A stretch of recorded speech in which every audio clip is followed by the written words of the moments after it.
Eu chamo a atenção para esse ponto inicial da necessidade e do interesse público da função que as famílias exercem com relação ao cuidado.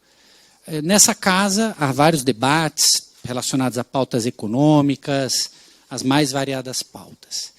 E isso tem relação com as diferentes atividades humanas. Agora, se nós formos refletir, qual é a principal atividade realizada pelas pessoas? E eu gostaria de argumentar que a principal atividade que existe na sociedade é o cuidado das pessoas. Porque nada é mais importante do que as próprias pessoas, garantir a formação das pessoas e garantir a dignidade na existência das pessoas. Por outro lado, essa pauta ainda precisa ganhar espaço no debate público, e esse espaço não é algo meramente afetivo e sentimental, mas é algo resolutivo.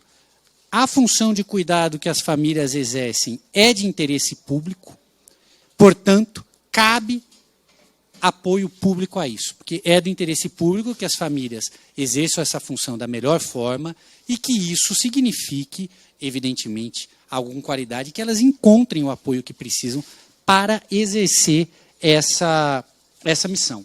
Hoje já foi até cunhado esse termo, que a deputada, em sua exposição inicial, trouxe sobre a crise do cuidado, não é? E isso parte de uma percepção de uma dificuldade crescente que as famílias enfrentam para exercer esse cuidado. Essas dificuldades são de ordens variadas e afetam todas as classes sociais.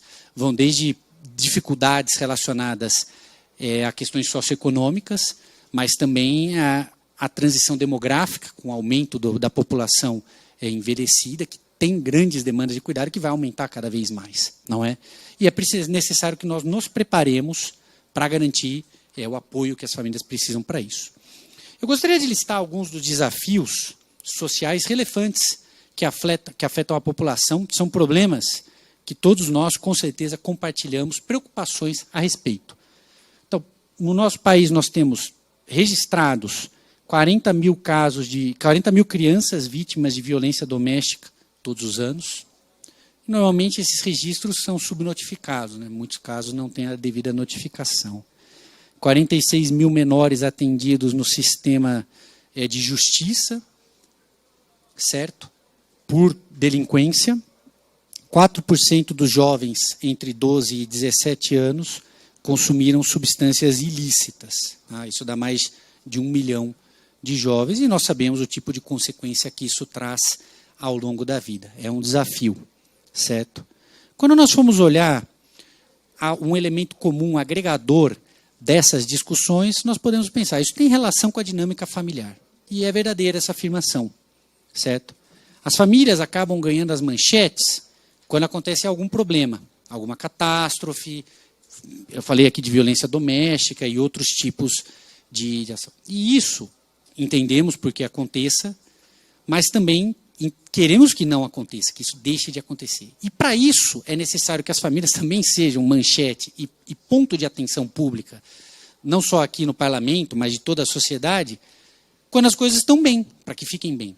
Ou quando existe um fator de risco, para que receba o apoio que precisa e passe a ser um espaço de cuidado e não um espaço de risco para o desenvolvimento infantil.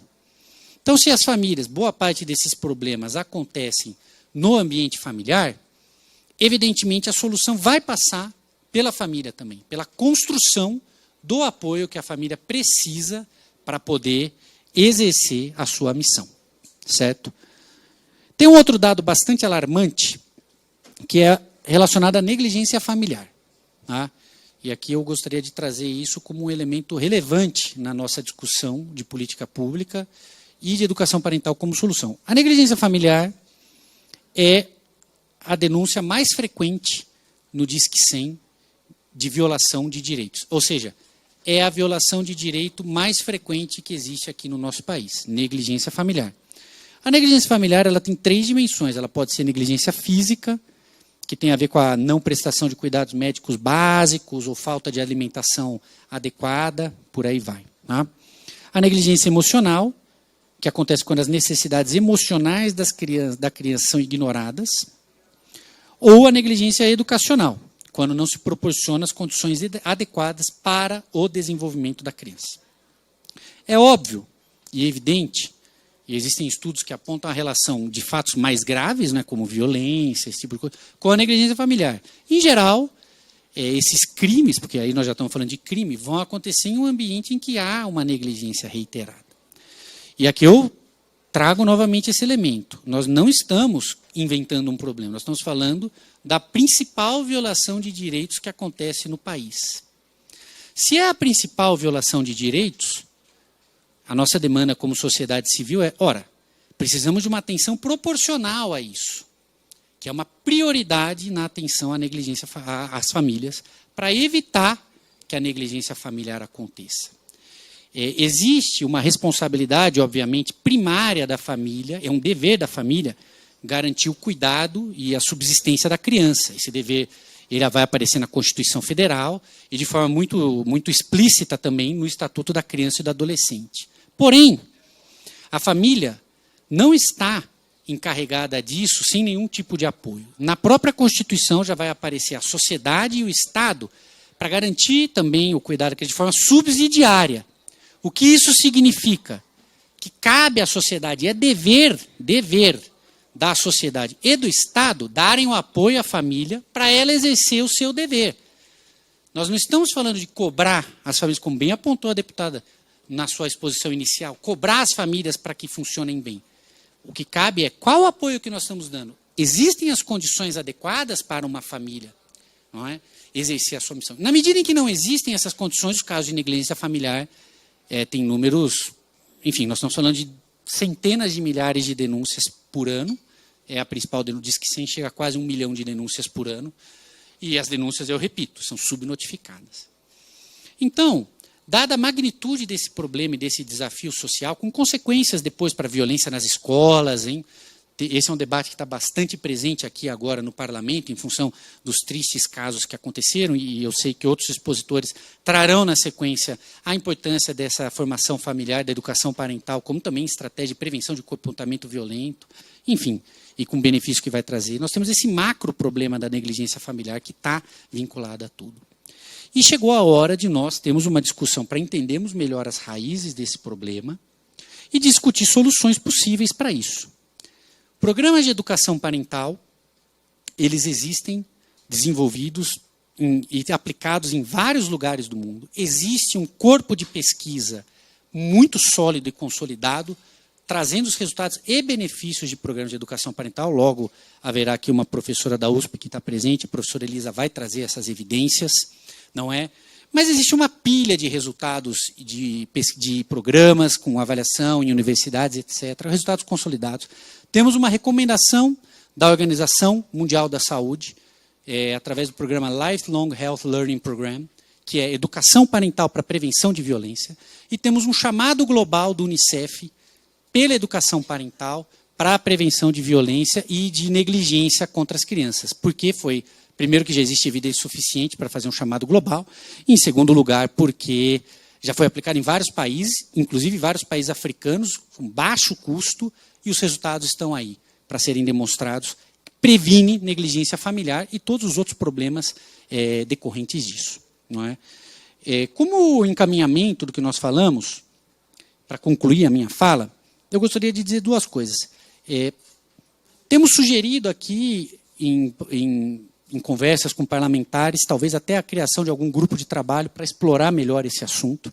Eu gostaria de registrar essa sugestão, porque é um espaço de aprofundar esse estudo, nós entendemos as raízes, o que leva à negligência familiar e como nós vamos prevenir. É a principal violação de direitos hoje no país.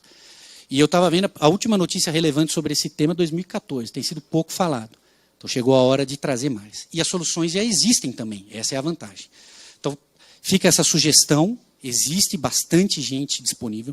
Existe uma comunidade de educadores parentais, temos várias educadoras parentais aqui presentes, eu gostaria de cumprimentar. Tem condição de contribuir, além da comunidade acadêmica. Nossa organização, do ponto de vista da sociedade civil, está lançando, na próxima semana, um projeto de sensibilização sobre o tema, compromisso pela educação parental, para mostrar que educação parental não é algo supérfluo, algo que alguma família vai buscar, é uma solução possível para problemas sociais extremamente relevantes. O debate está colocado, existe espaço para fazer, existem soluções. Gostaríamos de trazer esse ponto, reforçar a oportunidade de aprofundar essa discussão, não é? Nos colocarmos à disposição para prestar esse apoio e agradecer novamente a deputada Franciane e o deputado Pastor Henrique pela iniciativa e agradecer a atendência de todos. Sem dúvida nenhuma, a relevância desse debate é muito grande. Esperamos que possamos construir soluções em escala para a população. Agradeço o espaço e a oportunidade. Muito obrigado, deputada.